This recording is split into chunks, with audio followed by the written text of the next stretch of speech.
Jeff here with Lake County's 1023 XLC. Pitchfork Music Festival is happening this weekend at Union Park in Chicago. A lot of great acts playing, including one of my favorite acts. Now, a gentleman is joining me right now. He is a pianist, producer, composer, and is one of the most in-demand artists today, Ray Angry. Ray, how are you? Man, I'm blessed and highly favored, man. It's an honor to be talking with you right now. Thank you so much for your time. I appreciate you because I know that you're a very busy man. Now, you're going to be taking the stage with the Roots this Sunday as part of Pitchfork Music Festival. How is it that you came along and started collaborating with the Roots? Right out of Howard University, I met, I got acquainted with Richard Nichols, the manager for the Roots and former manager. He passed away a couple years ago. And he would call me for sessions, and one session was Joss Stone, and it was really an honor to work with Joss Stone on that record. But that was through the Roots, and that was like my first major session. And then fast forward a couple years, the Roots got Late Night with Jimmy Fallon, and they used to have jam sessions at the Highline Ballroom because they were new in town, and they were just like just getting into the whole New York scene. And I sat in, and one of my friend Megan Stabile, who also passed away recently, she said, "Hey, you should really go down to the Highline Ballroom and jam with the Roots." And so I did it, and from that point on, I've always worked with the fellas. I've been a part of the family, and they embraced me. Those guys, I love those guys, man. They're like my brothers now, it's really cool. Yeah, I like how you say that. Oh, you should just go down and jam with the Roots, and then you did. Like, yeah, it's wild, man. It's wild. It's wild because when you're a college student, and when you're studying music, you want to get out and you want to gig, and a lot of times you don't know where to start, and a lot of times the phone just rings and you just get recommended for gigs, and sometimes you don't know who recommends you for a gig, but I've been blessed. It's been an incredible journey. Yeah, well, I think a lot of that has to do with your talent, Ray. I don't think it's everybody who gets that recommendation to go play with the legendary Roots crew, if you know what I'm saying. Yeah.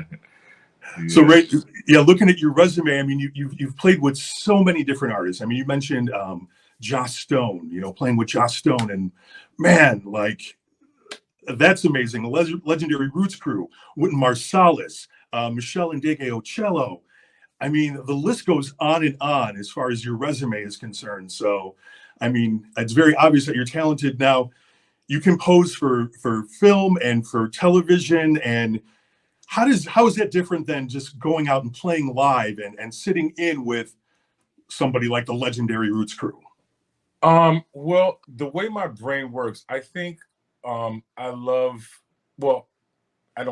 know that I just love music and I love creating. I've always created from the moment I learned to play music and I got curious about music. I would always write.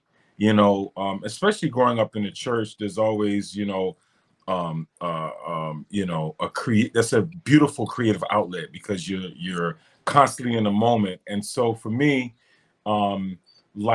music is a way to tell a story. And so I love working in a live setting, but also love working in a studio setting because it allows me to do those things that I can't do live. Okay. A lot of times when you're on a gig, you have to keep it very simple. You have to play to the room. You know what I mean? You have to sort of work within a certain framework.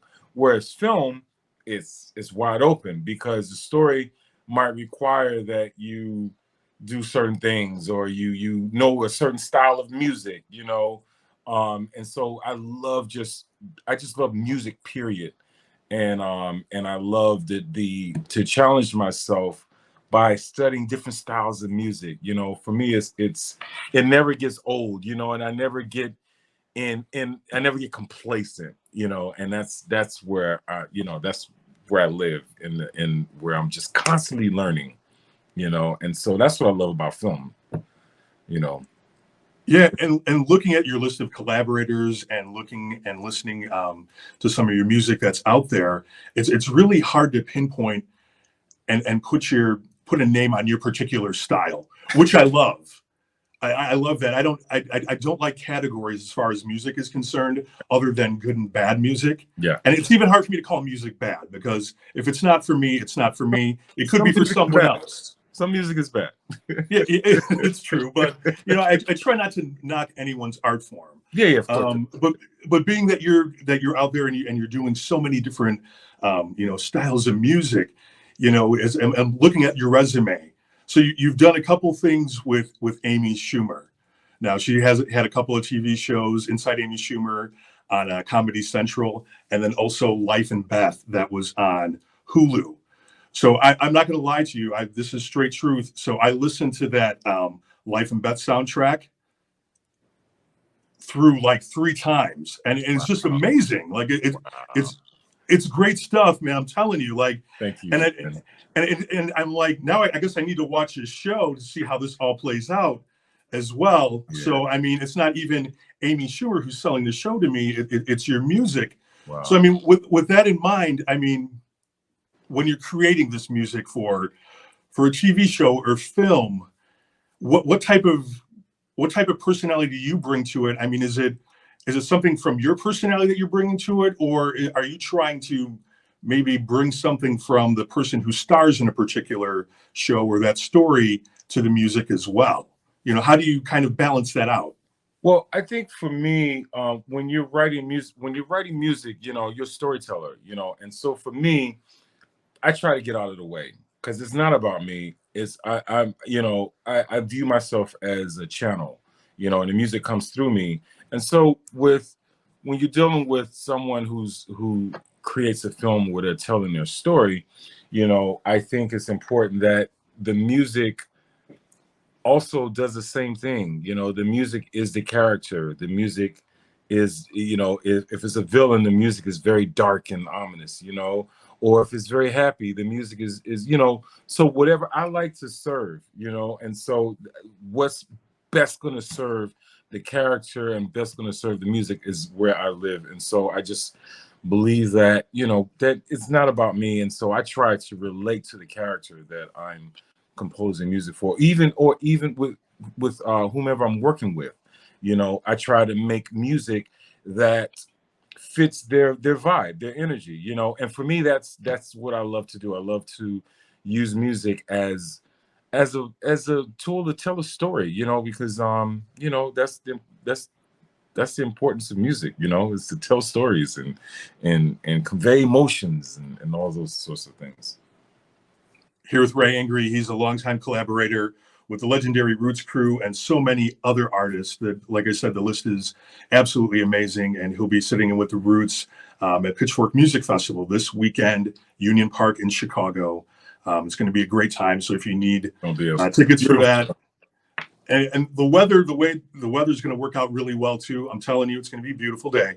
Pitchforkmusicfestival.com if you need tickets or anything like that. So Ray, you're working on a lot of different things outside of performing live and doing all this amazing music work live. You are working on a symphony. Is that correct? Yeah, man. It's called Black Athena.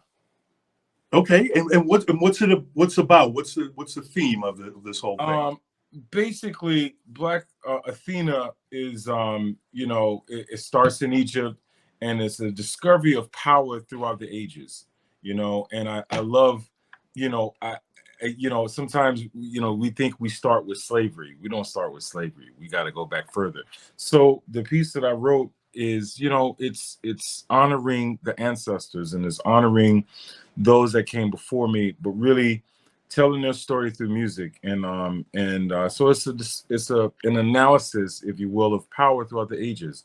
And it also is at the very end of the piece, the takeaway for me is that everyone takes their power back, their own personal power. And so that's the golden nugget, if you will, of the piece, and it's something I'm really passionate about. I think the time that I spent at Howard University and all those incredible professors I had, when I was studying the Black diaspora, which, I had no idea in high school. I had no idea about this, about the things I learned in college, and so for me, it was just like all this information that I'm learning about Black history and Black excellence.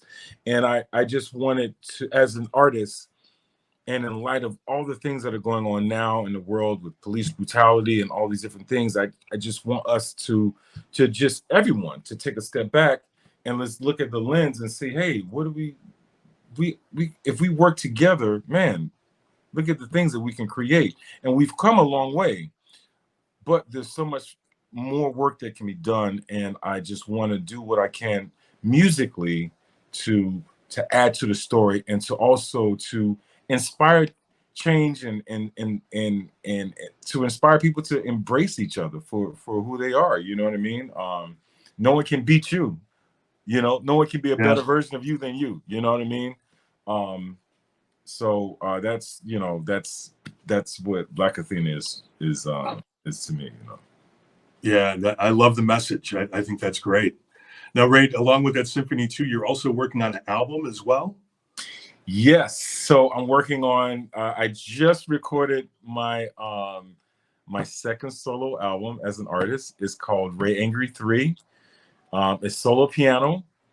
And, thank you to Steinway for providing a really nice piano for me to play on. And I'm really excited, man. I'm really, really, I can't wait to talk about that. It's going to be a 3-album box set. It's going to be fire.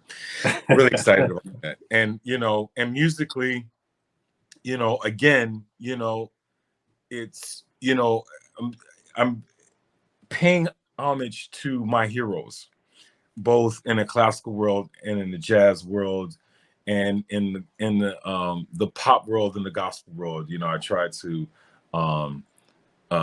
play something, for everyone, for grandma, for my niece and nephew, for my colleagues. I try to cover all the bases with this album. I'm really excited, and thank you to JMI for believing in me and recording this second album. I'm really, really excited about it. I can't wait for that. Now, you mentioned heroes there. Who are some of those heroes that you have in jazz, gospel, and even pop music? Oh man, so many. Jay Dilla being one, Bernard Wright, George Duke, Jerry Allen, Mulgrew Miller,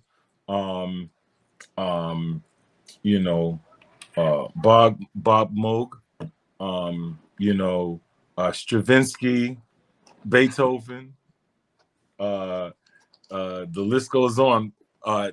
Thomas Whitfield, Daryl Coley, Richard Smallwood. The list goes on and on. Take Six. Oh my God, I love Take Six. Yeah. It's good stuff. Love those guys. The list goes on and on. Yeah, I can only imagine. Michel. Oh, so many people. Yeah, and it reflects in your music. Like I said, there's so many different styles. Just listening to what I have of your music. And Ray, I'm not gonna lie. Like I feel bad. Like I feel like I should have known about you 20 years ago, but I did, and I just didn't even know it. Right? Better late than never. Yeah, but like all that you've done. I mean, you mentioned all these things here, and looking at your list, and then I look back at the albums, and it's like, oh, I have that album. Mm-hmm. Oh, Ray played on that. Yeah, it's whoa. It's so funny because now people are like, hey man, they say, oh, I love this album you played on. A lot of times I'm like, oh wow, okay, I don't remember playing on that. But anyway, I love I'm just loving the journey, man. Sometimes you just gotta stay in the pocket, and then when it's your time, it's your time.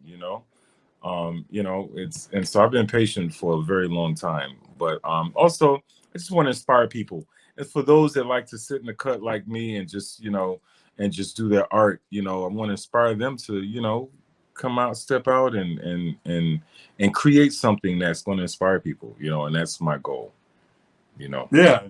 And when you have to fill out an application for something or other, and it says occupation, you can put musician in there, and it's like, yeah, that's what you are. You know Yeah, what I yeah, mean? yeah, I mean, yeah, it has to keep you humble and it keeps you grounded, right? But it also yeah, keeps you working and moving towards things as well.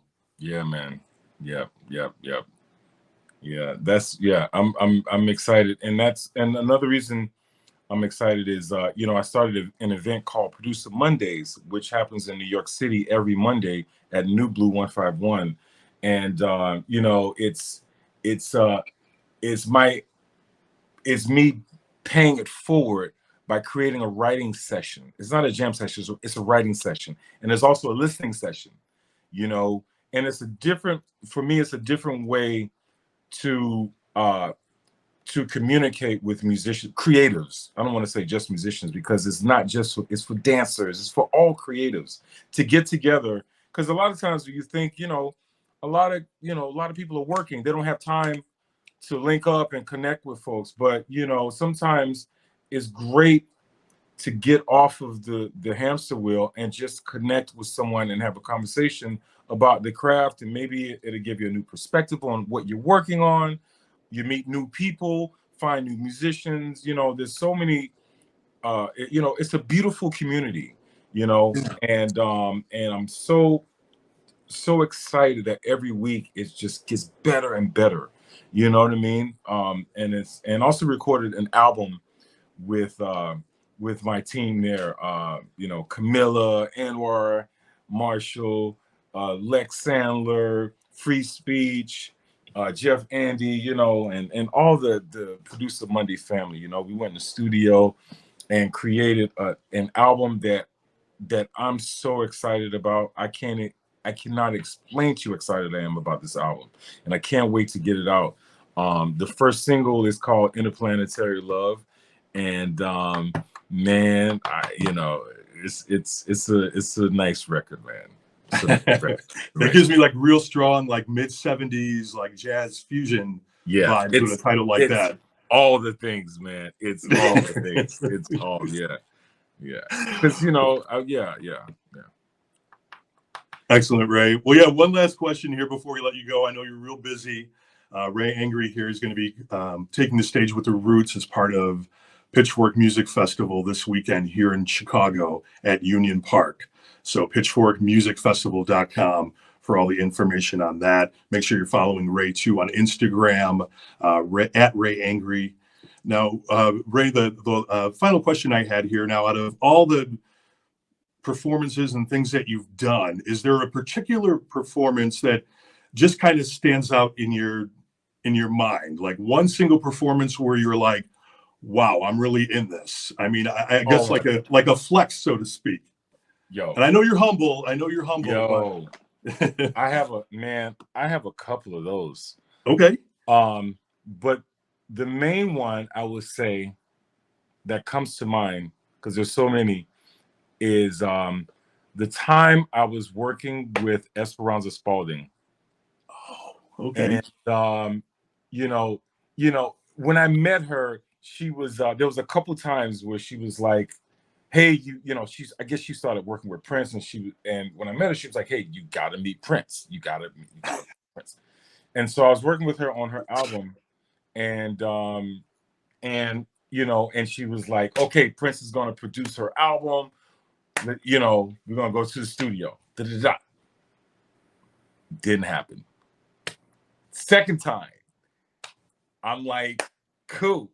She's like, hey, Prince is gonna produce the record. We're going to the studio. And I'm on the phone with his engineer. Boom. I'm like going to the warehouse, getting all his old keyboards. I'm like, yo, it's about to go down. And 4 hours before the flight, Prince cancels.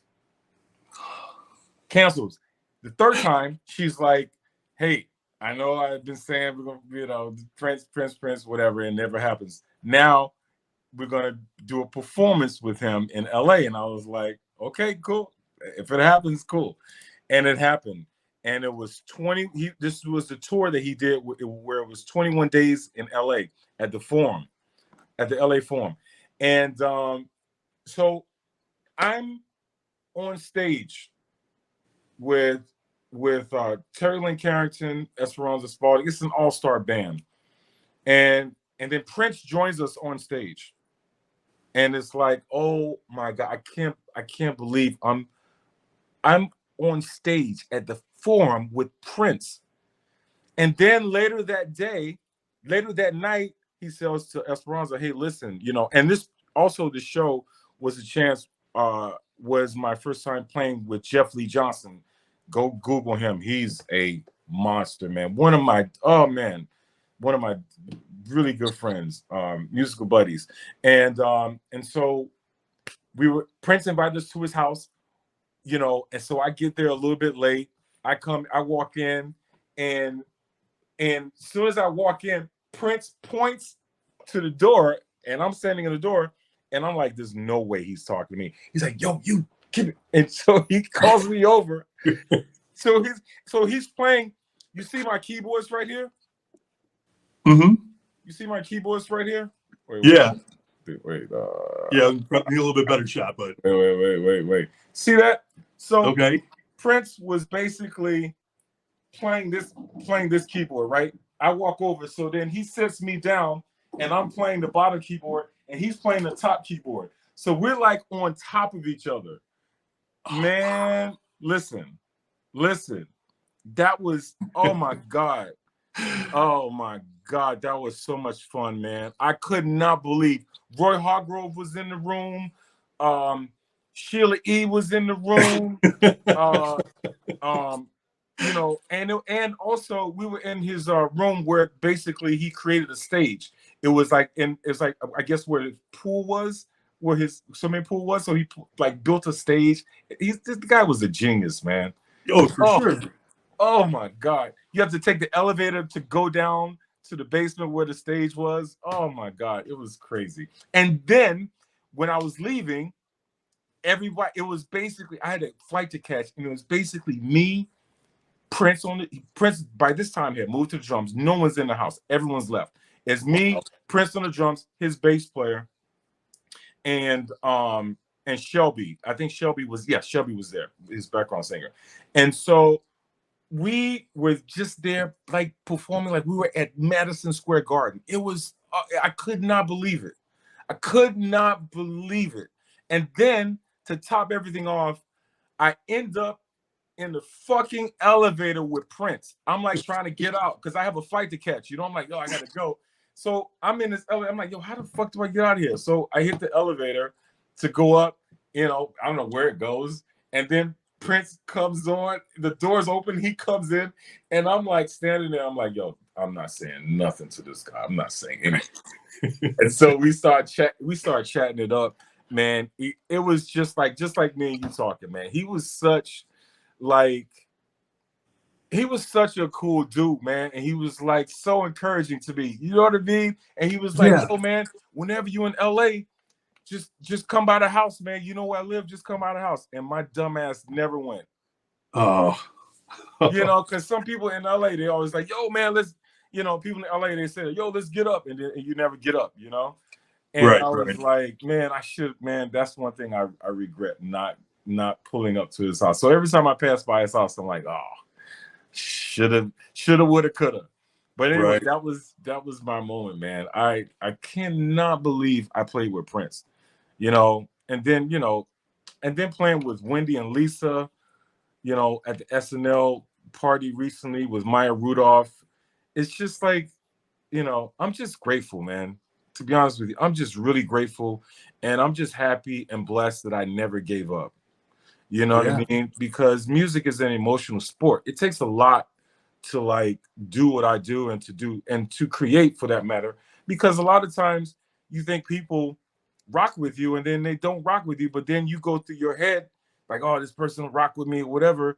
And then all of a sudden you find out, oh, the person loves you. And it's like, you go through all these different trips as an artist and, but anyway, at this day and age, man, I'm just so blessed to be talking with you about what I love, which is music. It was my dream to perform on stages with the best people in the world. And I just told you about me working with Prince. you know. And I feel like if Michael Jackson was alive, I would work with him too. You know, I just feel like it would just be a matter of time, you know. Yeah. But you know, I'm just grateful, man, and I'm grateful for all of the musical, all of the musical heroes who I grew up listening to, who are now my friends. You know, it's wild, you know, and you know, and anyway, I Yeah. could No. go on and on, man. But you know, I'm really, really, you know, happy to be talking with you. Yeah, I'm happy to be talking with you. It feels the same way to me. You know, when to talk to somebody, the Roots are my favorite band. They are. They have been for a long time. You know, when you're a kid, you're like, oh, this is my favorite band. That's my favorite band. Probably for the last 20 years, the Wow. Roots have been my favorite band. Yeah. No lie, no doubt. Yeah. So Mine too.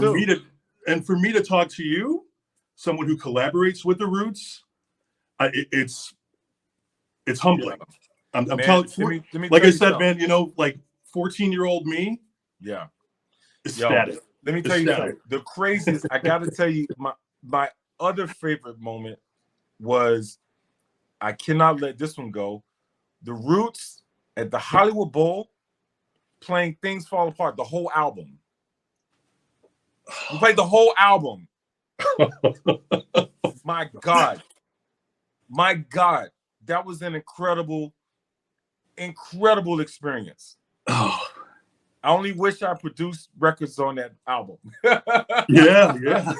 I wish I wrote most of those songs on that record. Oh my God. What a blessing, man. And I, you know, and honestly, man, I've done so many incredible shows with the Roots, man. Oh my God. My God, man. Like like I've done some incredible shows with the Roots. You know, playing at the White House for Barack Obama's that was another. I have so many moments, man. Dave Chappelle, we're in the White House. D Nice is DJing. We're like partying in the White House. Abe Lincoln is looking at us. Ben Franklin is looking.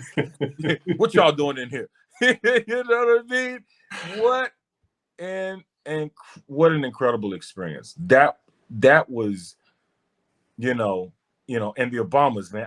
I love them, man. Oh, what really nice people, man, and Yeah, inspiring as well. You know what I mean? You know, I'm blessed, man, to be around some really incredibly inspiring people that inspire me to want to get better. You know, and that's what it's like for me collaborating with the Roots. These guys inspire me. Amir, Questlove, he's directing now. Who'd have thought that? You know, and he's right. killing it. You know, Yeah. and also telling stories that need to be told. You know what I mean? Like, this is amazing. You know. Anyway, so No, Ray. you got me No, I fired up, man. understand. Yeah, I have those moments all the time, and I'm Oh actually having that moment right now, like yeah, I said. So I appreciate you, and you know your story and everything like that. Definitely an inspiration. The vibe that you put out there, you definitely inspire others. So thank you, you man. know, yeah, I appreciate you, man, for taking the time. Like I said, I know you're busy, and you work. So Hey man, we all busy and we all trying to get it, you know. And I think it's yeah, best that we encourage each other, and hopefully the music that I create will, will brighten someone's day, or you know what I mean? You know, I just really want to be an asset, and I want to really inspire people to achieve the impossible. You know what I mean? You know, and you can only do that when you look inward and you deal with the man in the mirror. You know what I mean? And decide, okay, this is what I want to do, and just go for it, and don't look back. You know, people talk about creating, having a plan B. Or you planning to fail? You know what I mean? It's like, yeah, yo, just 120%. You know, that's what my father told me before he passed away. It's like, play like it's your last time. And he was right, play like it's your last time. So every time I perform, it's I'm giving it up, 150,000%. You know what I mean? When I'm writing in the studio, I'm just giving it my all, you know, and you know, that's just the vibe, man. That's where we at right now. Yeah, I like it. Yeah. Ray Angry, thank you so much for your time. Ray's going to be taking the stage with the Roots. It's part of Pitchfork Music Festival this weekend, Union Park, Chicago. I'll be there. Hopefully I get another chance to talk to you as well. Yeah, man. But yeah, Ray, I mean, it's been an absolute pleasure. Once again, thank you for all that you do. You know, keep us posted on all the music and everything else. Everyone follow Ray on Instagram, Ray Angry. At Ray Angry, at Producer Mondays. Let's get it. Yeah, I need to make a trip to New York again and come out for one of these Monday things. So say that again. I need to come out to New York at some point in time again too, and on a Monday night, hit that up. You gotta come. You once you come, you're gonna be like, hey man, I've never seen anything like this in my life. Like you know, just hearing people's reaction is just so thrilling, man. You know what I mean? It's just it's I just love it, man. And I want to really bring this around the world. I want people around the world to experience this, you know, especially up and coming artists that want to get a taste of performing with all sorts of people, you know. Yeah, man. Ray, thanks again for your time. Thank you, brother. I appreciate you. Jeff, you're the man. All right.